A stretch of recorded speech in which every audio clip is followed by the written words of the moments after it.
반갑습니다. 반갑습니다.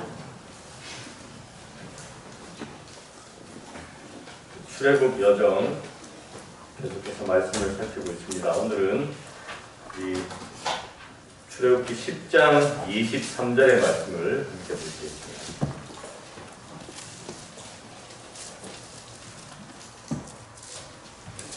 출애굽기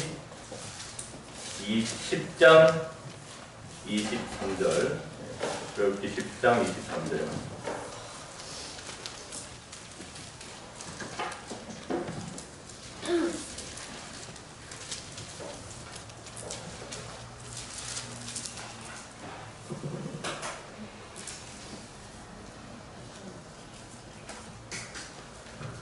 제가 읽겠습니다. 그동안은 사람이 서로 볼 수 없으며 자기 처소에서 일어나는 자가 없으되 이스라엘 자손에 거하는 곳에는 광명이 있었더라.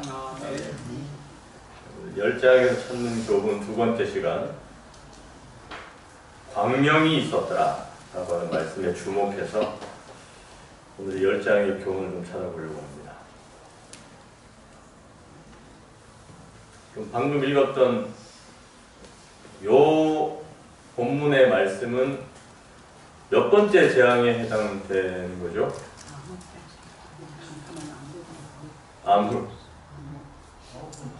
네, 9번째 재앙이죠. 애굽의 10재앙 가운데 사실은 이제 마지막 재앙입니다. 이어서 일어나는 것이 장자의 죽음이기 때문에 이 10재앙에 대한 어떤 정리 또 마무리 같은 성경절인데 상징적인 굉장히 의미 깊은 한 줄이 위에 시선을 좀 사로잡습니다. 흑암과 대비되는 이스라엘 자손에 거하는 곳에는 광명이 있었더라.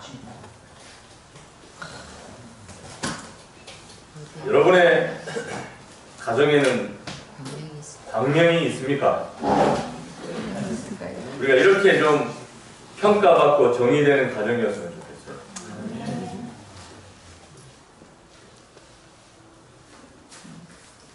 덕천교회에 다니는 각 가정에는 광명이 있었더라. 아멘. 보시죠. 멋있다. 그랬으면 좋겠네.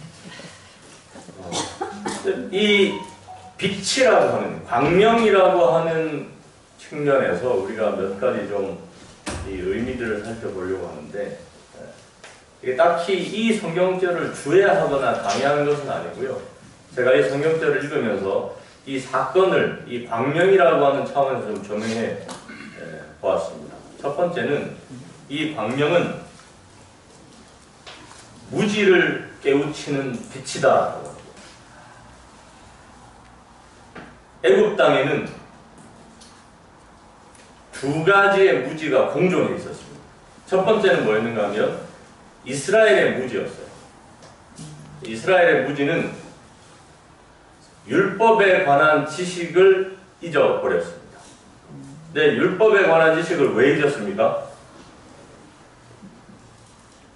이 이스라엘 백성들이 율법에 관한 지식을 왜 잊어버렸을까요?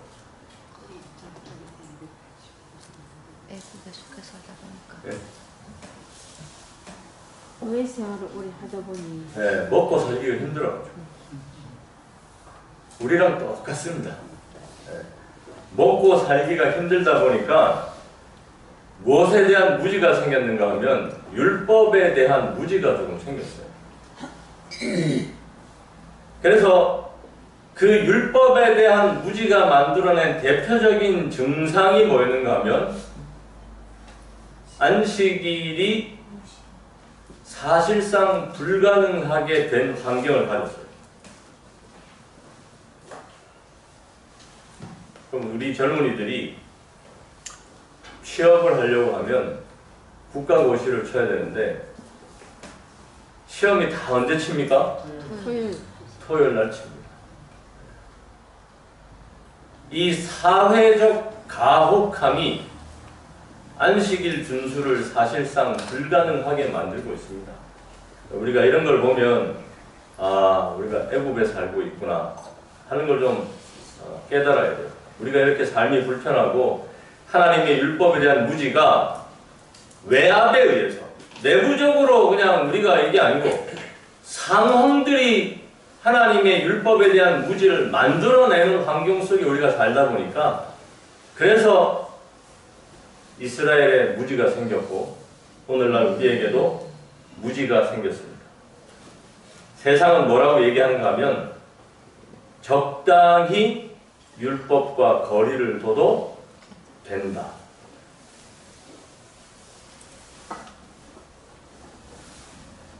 적당히. 왜?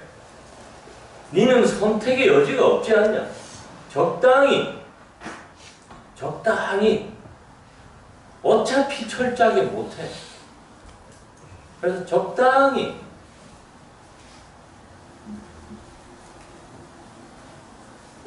교회를 나올 수 있는 환경이 되면 그렇게 하고 못하면 또 할 수 없는 거. 우리가 다 하나님의 빗대로 법대로 살면 좋겠지만 상황이 그렇지 않으니까 하고 세상은 자꾸 우리에게 율법과 거리를 둬도 된다라고 얘기하고 그렇게 빡빡하게 율법주의자처럼 굴지 않아도 된다 그렇게 얘기합니다. 안식일 날 뭐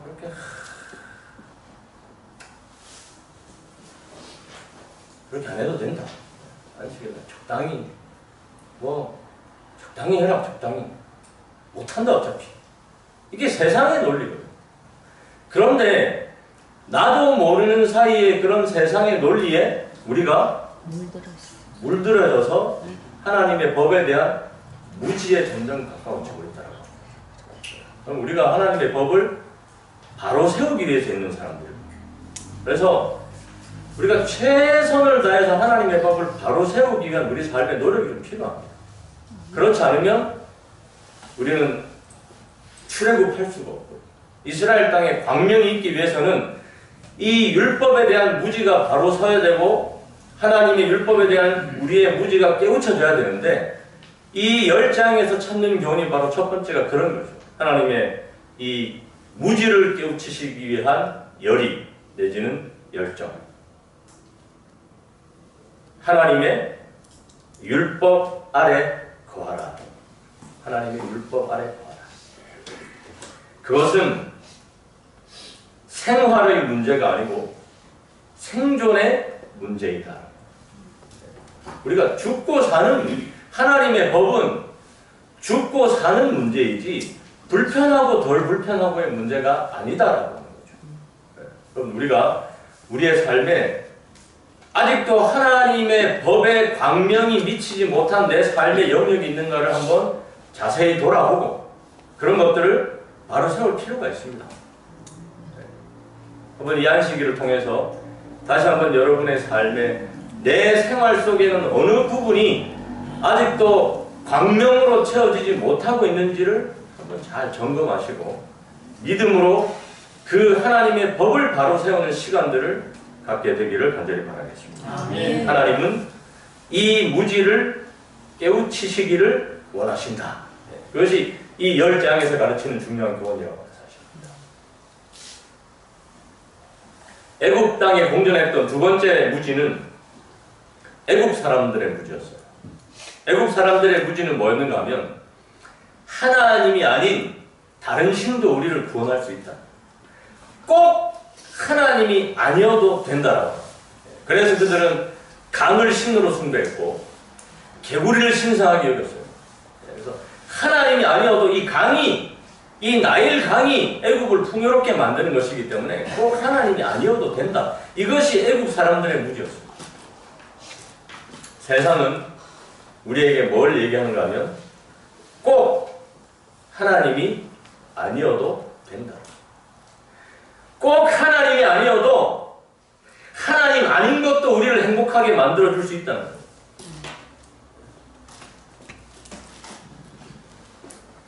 그래서 세상의 논리는 하나님 아닌 것에도 행복한 것들이 많아.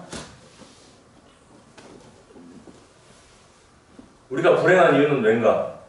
하나님이 없어서가 아니라 돈이 없어서 불행한 것이다. 이게 세상의 논리.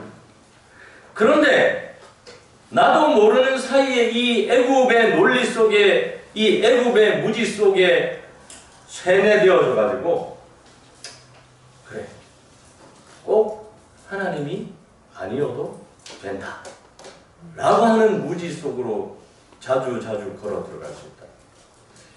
하나님은 하나님이 아닌 모든 것에서 돌아서라고 명령하십니다. 하나님이 아닌 모든 것에서 돌아서라. 그곳에는 뭐가 없는가 하면 광명이 없고 어둠만이 있을 뿐이다. 이것이 애굽 사람들의 무지였습니다.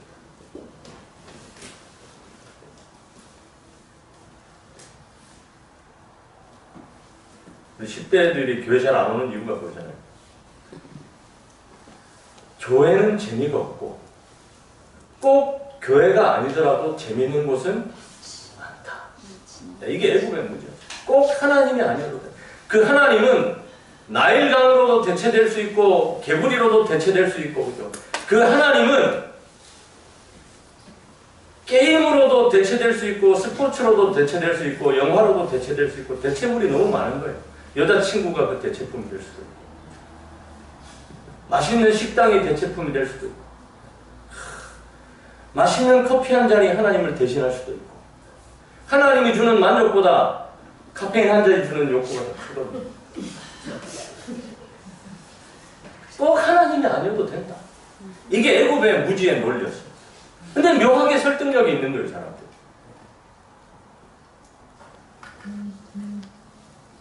하나님은 이 10장을 통해서 이 무지를 깨우치기를 바라시는데, 여러분, 하나님이 아닌 모든 것에서 돌아서라.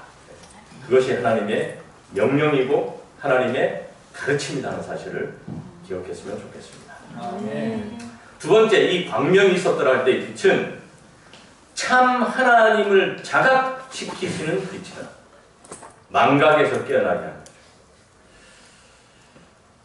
우리가 그런 애굽의 논리를 수용하고 자꾸만 주저앉는 이유가 있어요. 무슨 생각에서냐면 하나님은 세상의 대세를 거스릴 만큼의 능력이 없다라고. 하나님은 이 세상의 대세를 거스릴 만한 능력이 없다. 이것이 애굽이 가르친 논리였고 우리가 수용하고 주저앉은 이유였고, 그래서 하나님은 그들의 신들의 능력이 얼마나 보잘것없는가를 보여줄 수 있는 기회를 만드셨어요. 여러분, 세상을 살아갈 때에 마치 하나님이 없는 것처럼, 하나님이 안 계신 것처럼 그런 상황이 우리 앞에 올 때마다 하나님께서 우리에게 만들어주시는 광명은, 하나님은 세상의 대세를 거스릴 만큼의 능력이 충분하다라고 하는 것을 하나님이 증명해 보이신다라고 합니다. 우리가, 자, 하나님이 우리에게 건강을 주십니까? 네, 하나님 우리에게 건강을 주세요. 그런데 애굽의 논리는 뭐예요? 아니야. 건강은 하나님이 주는 게 아니고 잘 먹어야 돼. 이게 애굽 이 대세를, 아니 내가 이 풀떼기만 먹고 어떻게 건강하게 살라고 하는 이 대세를 거스릴 능력이 하나님께 없는 것처럼, 하나님 우리에게 지혜를 주시는 분입니까? 네, 하나님 우리에게 지혜를 주는, 하나님이 우리가 이제 이 고3이 생각할 때는, 다른 고3들이 생각할 때는 이 하진이는 바보 멍청이 같은 학생이죠. 왜냐하면 죽으라고 공부해도 모자랄 판에 안식일은 어딜 가는 거예요? 교회를 가요. 그러면 이게 그냥 생물학적으로, 논리적으로 일주일 내내 공부하는 학생들하고 안식일 하루를 통째로 공부 안 하는 사람하고는 이 대세를 거스릴 능력이 하나님께 없어 보여요. 그래서 우리가 주저앉습니다. 그래, 고3 때는 적당히 대학 가고 난 다음에 열심히 믿으면 돼. 이런 논리에 빠져요. 그런데 오늘 이 10장이 우리에게 주는 교훈은 뭐냐면 하나님은 세상의 대세를 거스릴 만큼의 뭐가 있다? 능력이 있다. 그러니까 하진아 두려워하지 말지어다. 안식일에 이 교회 나와서 앉아있는 것에 대해서 하나님이 반드시 그만큼 훨씬 더 많은 것으로 보상해 주신다라는 것을 10장을 통해서 하나님이 증명해 주셨어요. 우리가 6일 동안 일하는 거하고 7일 동안 일하는 거 논리적으로 보면 7일 동안 일하는 사람이 훨씬 돈을 더 많이 벌어야 되죠. 이게 세상의 논리입니다. 그러나 하나님은 그렇지 않다. 내가 세상의 대세를 거스릴 만큼의 능력이 있는 사람, 능력이 있는 신이다, 하나님이다 하는 것을 증명해 보여주셨어요. 그들의 신들의 능력이, 이 세상의 논리가 얼마나 보잘것없는가를 볼 수 있는 기회를 하나님이 주실 것이다. 이게 10장에서 찾는 중요한 부분입니다. 그러니까 우리가 뭘 믿어야 돼요? 우리의 삶에는 광명이 있을 것입니다. 이 하나님의 법 안에 사는, 하나님의 법을 바로 세우기 위해서 노력하고 몸부림치는 우리에게 하나님께서는 뭘 허락하시는가 하면 광명을 허락하시는 거죠.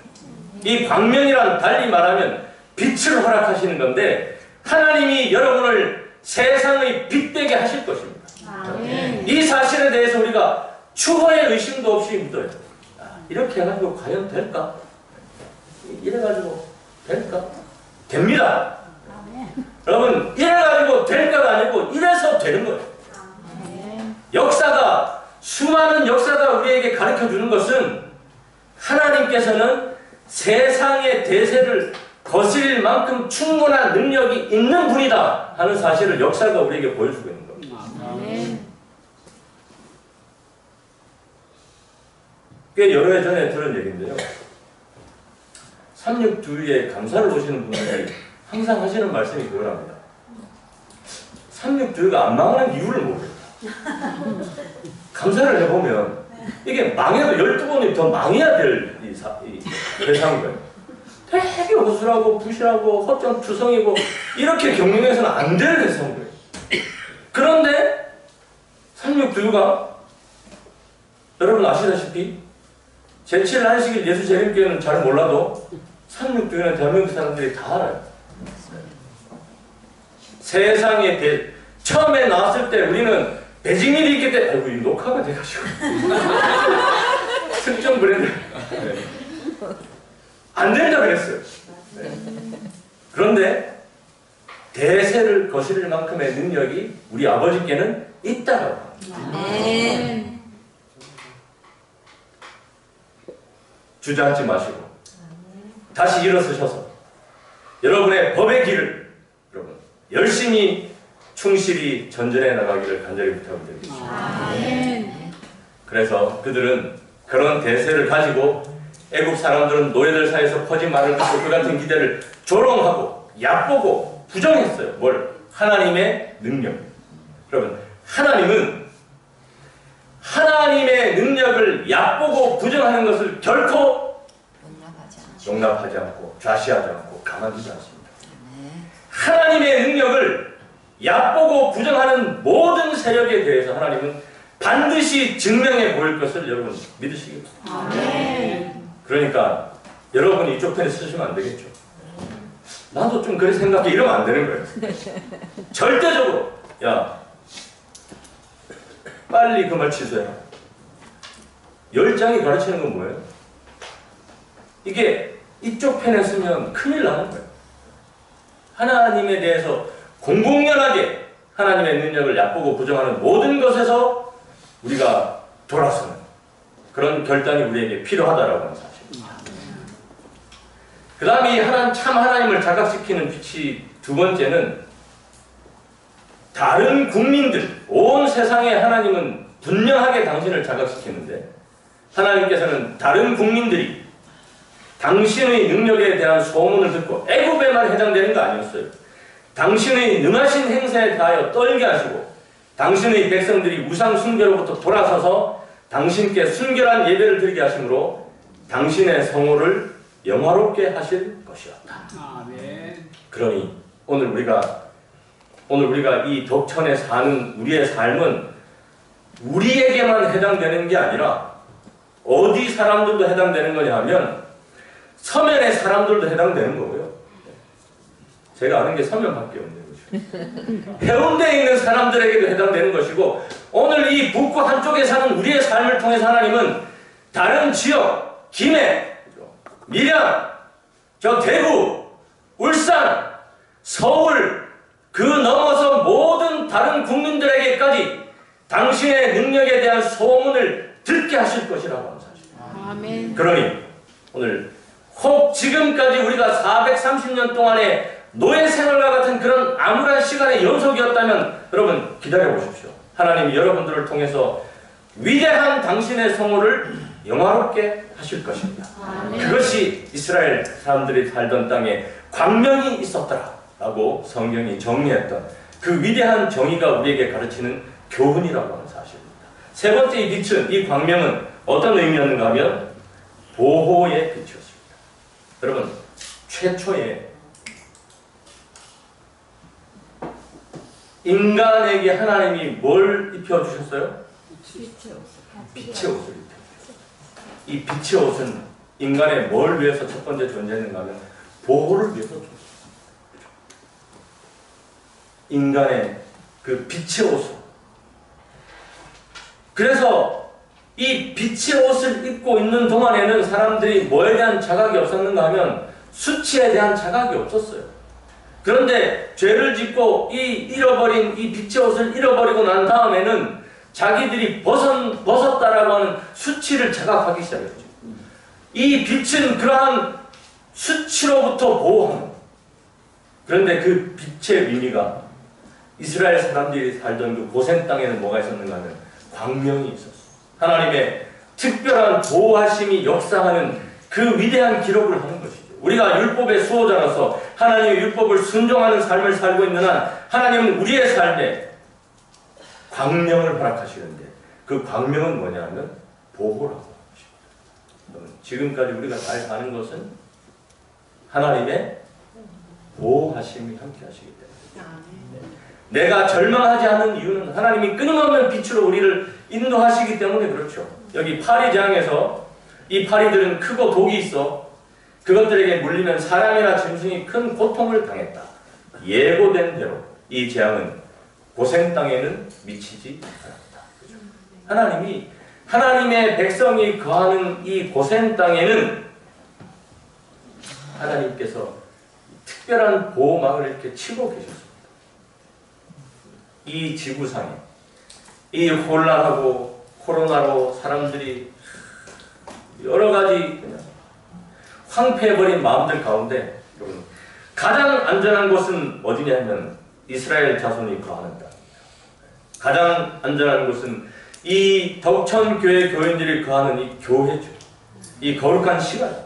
그러니 이곳이야말로 진정한 하나님의 품이 있는 곳이고 이 땅을 우리가 지속해서 살아갈 수 있는 힘이 있는 곳이고 여러분의 보호를 우리의 삶에 광명을 허락하시는 하나님께 맡기시게 되기를 간절히 바랍니다. 결론입니다.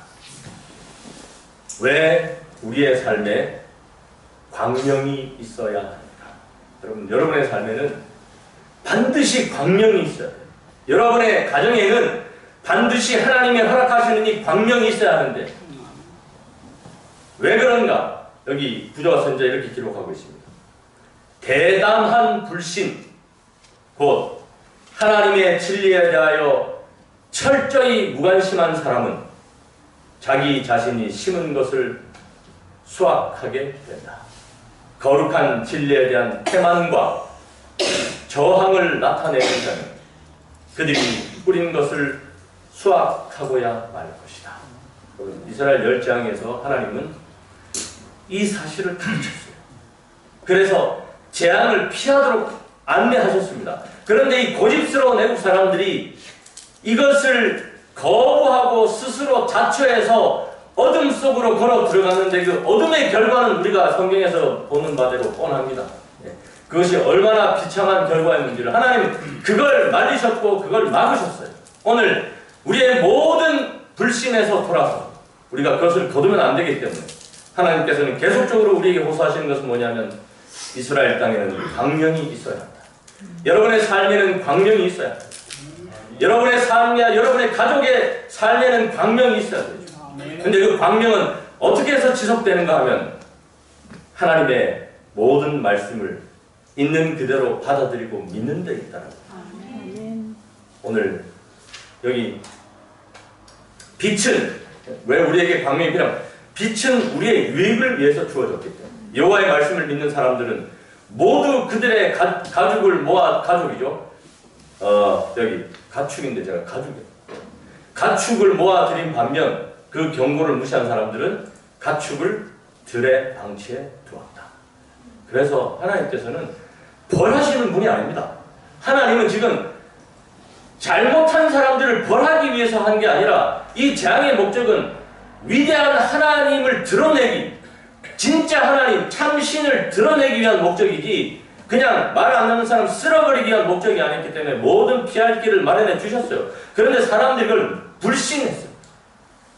오늘 하나님의 율법은, 하나님의 빛은 절대적으로 우리의 유익을 위해 주셨지 하나하나 보자. 하나하나 보자. 그래가지고 하나님이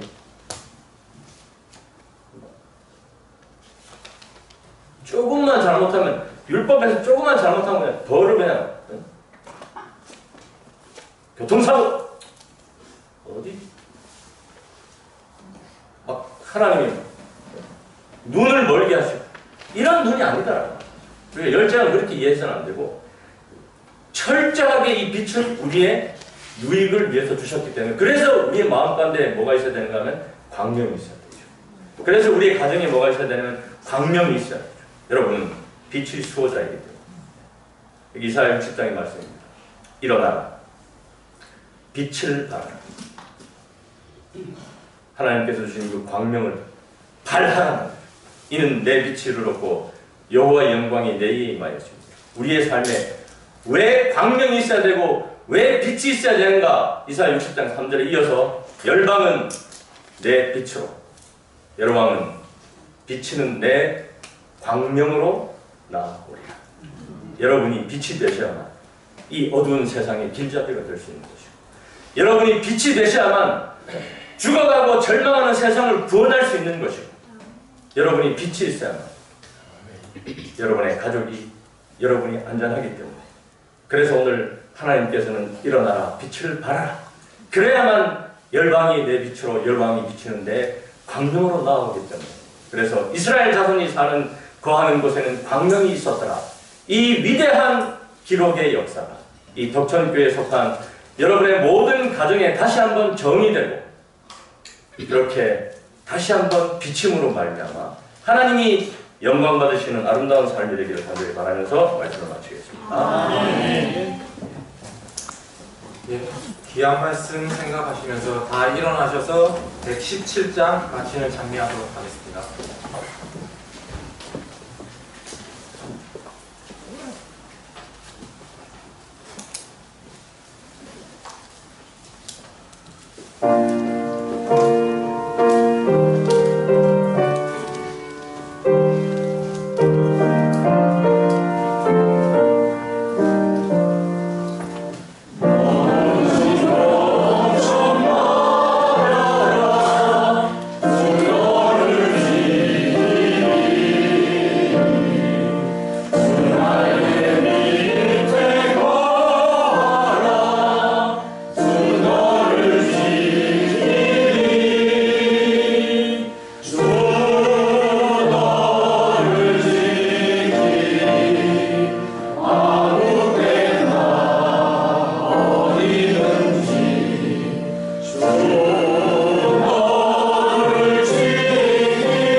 기도로 마치겠습니다.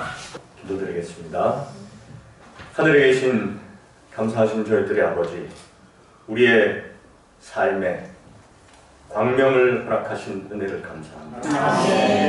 세상은 어둡고 세상은 길을 알지 못하고 그래서 혼돈하고 방황하고 절망하고 절규하지만 그러나 우리에게는 빛을 허락하시고 빛 가운데 거하게 하시고 광명의 울타리 속에 살게 하신 은혜를 감사합니다. 아버지, 이 덕천에 속한 당신의 사랑하는 모든 가족들을 기억하시고 지켜주시옵소서.